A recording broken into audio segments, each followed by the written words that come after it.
পান্তা ভাত আর সাথে যদি থাকে মুচমুচে ডালের বড়া, আর কি চাই। আমার নানু কি যে মজা করে ডালের বড়া বানাতে পারে।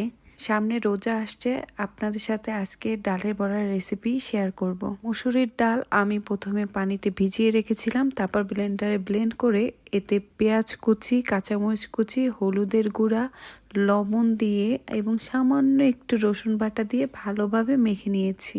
এভাবেও আপনারা তেলে ভেজে খেয়ে নিতে পারেন, কিন্তু আমি এর সাথে আর একটু টুইস্ট অ্যাড করব। যেহেতু নাগামরিচ আমার খুবই পছন্দ, এর জন্য আমি এতে বেশ কিছু ধনিয়া পাতা এবং সাথে নাগামরিচ অ্যাড করে নিয়েছি। এতে খেতে আরও বেশি মজা লাগে। তারপর সুন্দর করে মেখে কড়াইতে তেল বসিয়ে দিব। তেলের ভিতরে আস্তে আস্তে একটা একটা করে দিয়ে দিব। খুবই অল্প আছে সময় নিয়ে উল্টে পাল্টে ভেজে নিলেই তৈরি হয়ে যাবে ডালের বড়া। আপনাদের সাথে একটা কথা শেয়ার করি। আচ্ছা, আমার এই ভিডিওতে যদি কোনো কারেকশনের প্রয়োজন হয় বা আপনারা নেক্সট কি ধরনের ভিডিও দেখতে চান আমাকে জানাতে পারেন। আমি চেষ্টা করব আপনাদের রিকোয়েস্টেড ভিডিওগুলো বানাতে। আমার পেজটি যারা এখনো ফলো করেননি প্লিজ ফলো করে দিবেন। আজকে এ পর্যন্তই। আল্লাহ হাফেজ।